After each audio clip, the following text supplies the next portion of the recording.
Glad to have your company. I'm Nana Akwe. This is GB News. We are the People's Channel.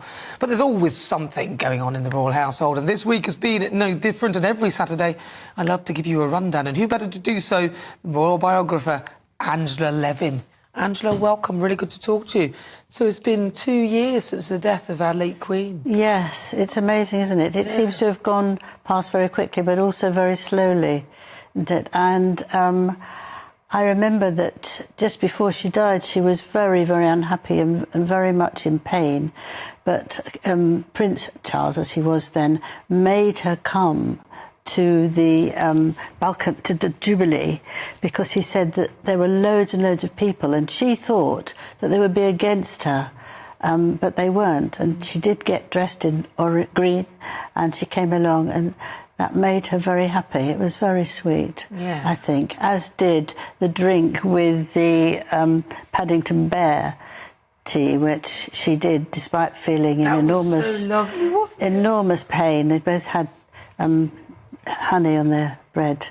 She had her handbag and he spilt the cup, and it was just very funny. It was one of the nicest things of the whole thing, and that was lovely. So it was a shame that the two people who did upset her very much was Harry and Meghan, ringing her, being unkind, doing films and books that were very unkind.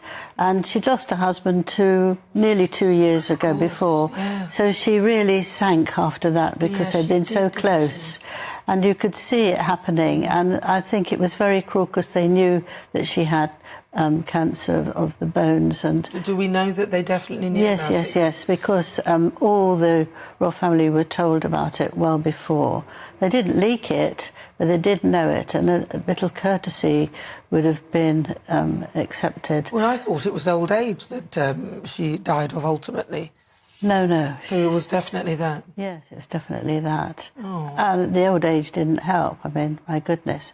I think she just got very fed up with the whole thing. She couldn't manage it. Well, you'd lose the will to live, I suppose, in the end, all the horribleness that had happened over the last few years, especially the issues with Harry and Meghan, which really could not have helped at all. No, Meghan Markle deeply regrets how she behaved towards the royal family, but is this sudden change of heart just a PR move, or something more genuine?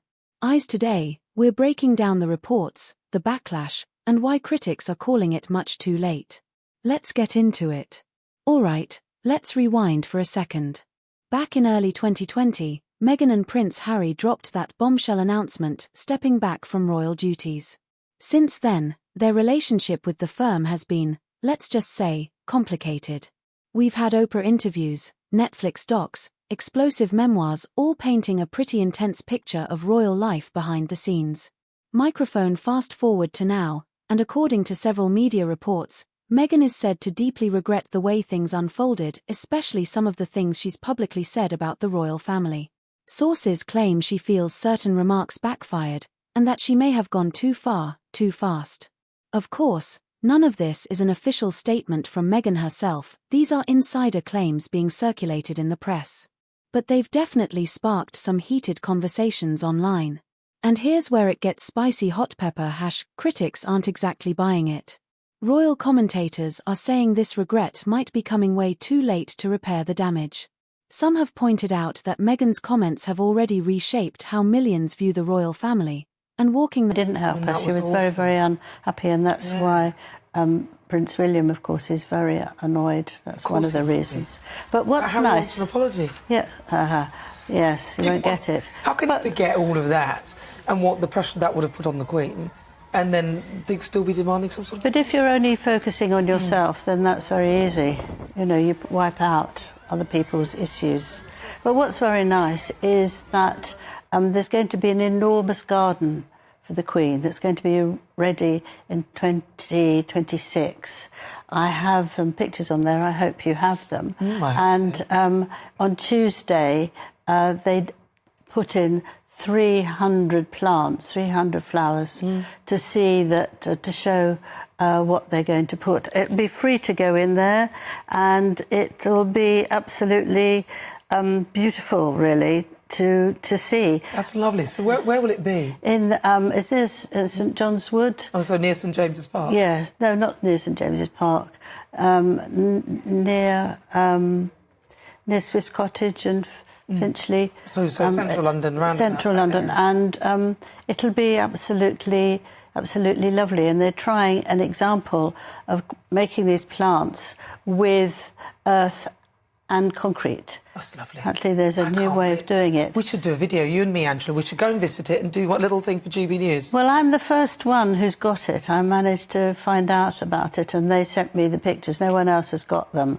And I said that I'd like to follow it every so often to see how it's coming along without anybody else. And they said, actually, that is so exciting. Thank you. So if you want to come with me... that back? That's not easy. One commentator even said it feels more like damage control than a genuine shift. Microphone now, not everyone is convinced. Some say, hey, people can grow, people can reflect. But others argue, if these feelings were real, why not speak up sooner? Why wait until the public mood shifted? It's this tension between personal reflection and public perception that makes this story so explosive. Microphone and honestly, beyond the headlines and royal drama, there's a human layer here. Family relationships were damaged. Trust was broken. And whether you support Meghan or not, regret is a complicated emotion, especially when the whole world is watching. It's not just palace politics, it's personal. Microphone. So, is Meghan's reported regret genuine? Or is this just another chapter in the ongoing royal PR war? Personally, I think the truth might lie somewhere in the middle.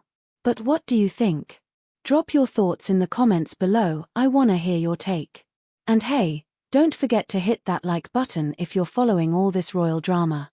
More breakdowns coming soon. I'd love to. We'll do. That's lovely. These ones are not actually her favourite, the Queen's favourite, because they want to test on what's going on. But it will be by 2026. Now, what about this story? Friends and those close to Meghan have said that on her behalf, that she regrets how she exited the royal family. Yes, yes. How much credibility can we have? Grazia magazine said she deeply regrets how she behaved towards the royals, and she's very sorry about saying that they were racist. Now, wow, that's an actual admission. That's an actual admission, yes, in quotes. But I don't know if I believe it. Oh. And I couldn't get through to them to answer. They wouldn't answer that question. And but in any case, it's much too late, isn't it? Everybody's learnt that was nonsense, and it's no longer listened to. But it was very, very cruel. And I think the Queen, who'd heard that, was very painful for her, because the one thing she wasn't was racist in any way or any form. Well, obviously, Meghan isn't here to defend herself on that, and the magazine you couldn't speak to confirm that is a true thing. But it is interesting that something like... But what is true about Meghan is that her trademark has been refused. They think it's been very carelessly done, and this America Riviera orchard, which you like saying so much, and I can't remember, she's not allowed to use that because a part of the area is that, and she can't own an area. Of course not. It's not accepted. So it's very interesting that they think it's been done very carelessly, and you'd think that when you want to do such a big deal, you start with doing that first, and then you send 50 jam jars away. But you don't do it before you've got everything sorted. Never do that. No. Now, what about this? This is a big story, I think. Harry being dropped out of the councillors of state, which means that for the first time he can't actually take over paperwork or take over a visit for the king, so he can't... This is absolutely true, because it's up on the royal website, and he dropped out of the councillors of state, and they're the people... So he's been dropped, he didn't drop out, they dropped him. No, they dropped him, because they come in if you need papers signed, or if you need something to be somewhere, if they're not well or they're out of the country. So far we've seen, despite the King's illness, and he's getting much better, the Queen said, yes, that, he's not needed anybody. But this is true, and it's approved by Parliament, and that's it. Now, the interesting thing is that Beatrice has gone on at the last one. It's always to do with hierarchy. So they've done all the hierarchy, but no sign of Harry. And this is, I think, their slow way of actually pushing him out, because he wants to have a home here in Windsor, and that would mean he could be a Councillor of State, because you have to have a home in this country. Yes, but now, even if he gets it, he won't be on the list. This is very slowly. It's very sad. Isn't It's it? very, They- yes. Yeah. Quietly, they haven't said anything, they don't argue with him, they just get on. And a lot of them are very busy and doing all sorts of things, and they don't actually get too upset, because I think you have to close your mind about it. And let's hope he'll learn. He's 40 on the 15th of September, so he should get a load of money from the late Queen Mother, and so perhaps he'll be a nicer man. Perhaps you can go away and just be quiet now. Angela Levin, thank you very much. Really good to talk to you.